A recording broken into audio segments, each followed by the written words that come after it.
Hello, नमस्कार. मी लक्ष्मी. सर्वांचं मनापासून स्वागत आहे. सर्वांना श्री स्वामी समर्थ. वार आहे गुरुवार, तर शेवटचा गुरुवार आहे.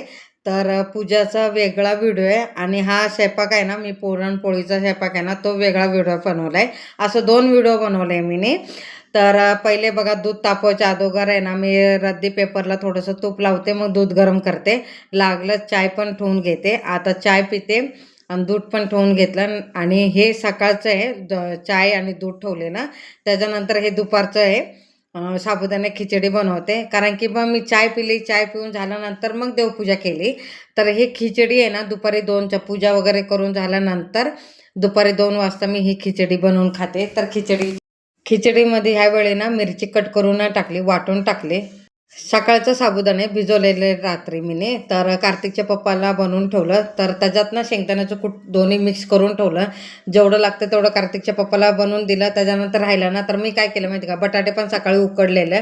तर बटाटे त्यांना अर्धं टाकून दिलेलं, त्यांची सकाळची खिचडी बनवून दिलेलं. तर राहिलेलं ते डब्यात भरून ठेवलं, मग दुपारी खाता येईल म्हणून.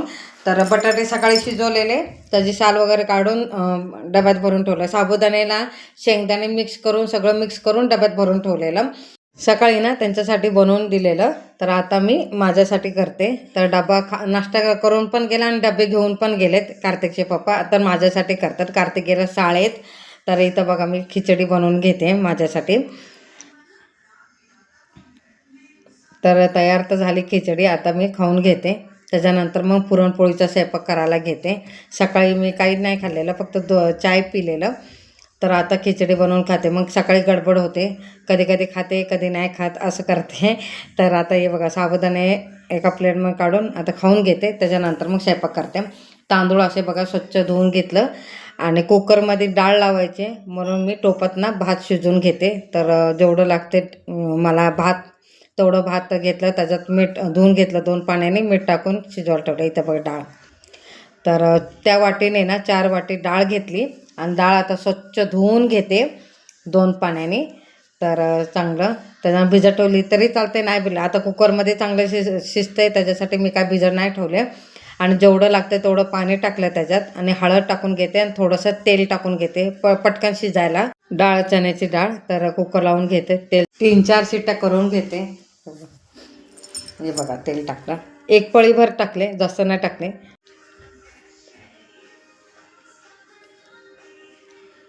डाळ तर शिजली.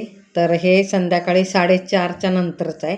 डाळ शिजली आणि तोपर्यंत मी तर डाळ एवढं लावलं, त्याच्यानंतर पूजा मांडून घेतली. हे संध्याकाळचं टायमिंग आहे, 4-4:30च्या नंतर.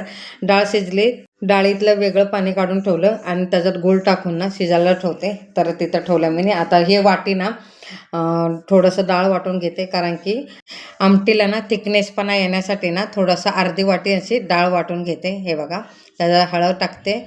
हळद टाकली ना, चवीपुरतं ना मीठ टाकून घेते. त्याच्यानंतर लाल तिखट टाकून घेते, जेवढं तिखट पाहिजे आम्हाला तेवढं टाकून घेते. आता मी ना आमटीला फोडणी मारून घेते. तर इथं बघा, टोप ठेवलं. टोपात आता जास्त तेल टाकते, त्याला कढी सुटली ना तर आमटी खूप सुंदर आणि छान लागते. मोहरी टाकली 1 चमचाभर आणि जिरं टाकलं.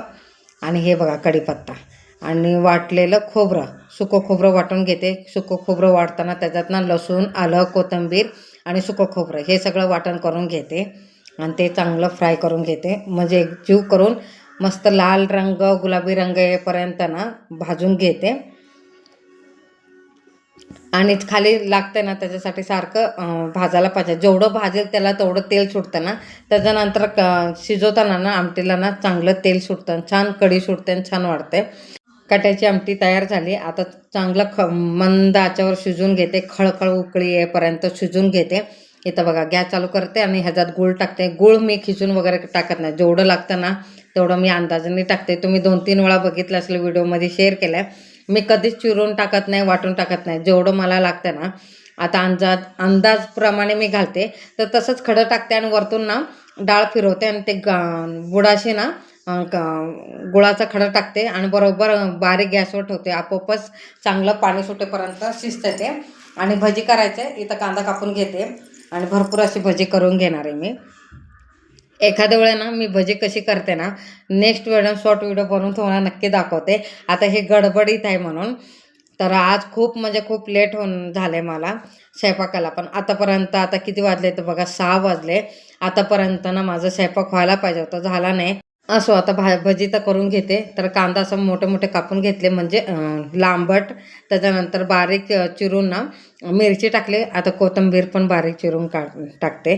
त्याच्यात जरा हळद टाकते. धना पावडर नाही माझ्याकडे म्हणून धना पावडर टाकत नाही. फक्त हळद टाकते आणि मीठ चवीपुरतं मीठ टाकते आणि त्याच्यानंतर हे बघा ओवा टाकते. ओवाने पण छान लागते, टेस्ट चांगली येते. आणि बेसन सकाळीच वाटले बरं का, आज सकाळीच वाटलं म्हणून मला लेट झालं आहे सगळं करायला. तर विसरून गेली मी. तर काल वाटायचं म्हटलं तर विसरूनच गेले. तर मग आज सकाळी वाटलं ह्यालाच वेळ झाला तर साफ करून बाजूला काढून ठेवलं पाहिजे. हे बघा आमटीला उकळी आली आणि बरोबर कसं तडी सुटली किती छान वाटते ना. तर कोथिंबीर टाकलं कापून. आता अजून 5-10 मिनटं ठेवते उकळायला. तर इथं बघा पाणी सुटलं ना, मी तुम्हाला सांगितलं ना, म्हणून माझी अशीच पद्धत आहे म्हणून मी तसंच करते. पूर्ण अख्खा म्हणजे तुकडे तुकडे टाकते, त्याच्यानंतर खाली टाकते आणि वरतून डाळ टाकते आणि झाकण लावून ठेवलं की बरोबर शिजते. आणि आता बरं का त्याच्यात मी ना इलायची पावडर आणि सुंठ आणि बडीशोप टाकल्या चेचून. आणि आता पीठ मळून घेते. पिठात मीठ टाकून हळद पण टाकायचं, लक्षात नाही राहिलं माझं हळद टाकायचं. मी तसंच पीठ मळून घ्यायला लागले. पिठात थोडंसं हळद टाकली तर रंग खूप छान येतोय आणि छान पण वाटतंय. बघा उकळी आली. आता हे गॅस बंद करून टाकते झाकण लावून आणि एकदा हलवून बघते. चांगलं कसं वाटतं मला नक्की कमेंटमध्ये सांगा.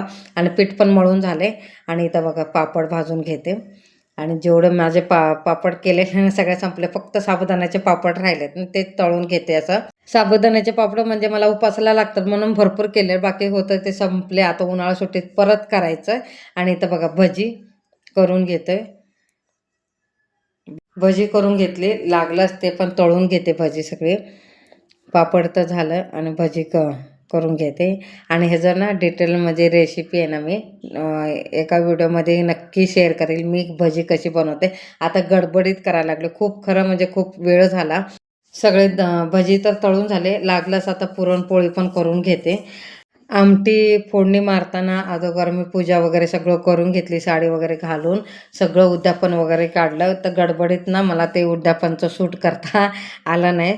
त्याच्यासाठी नेक्स्ट व्हिडिओमध्ये तुम्हाला नक्की शेअर करील. आता एवढं गडबड झाले म्हणून किती पण लवकर करायचं म्हटलं ना तर मुद्दामून ते लेट होतंच होतं माझं. आणि ते टायमिंगचं काय 36 आकडा मला माहीत नाही. मी प्रत्येक वेळी असा विचार करते की लवकर लवकर करावं, त्यावेळी मुद्दामून असं लेट होतो, तसं होतं आहे. तर माझी पूजा वगैरे झालं आणि उद्यापन पण झालं आहे.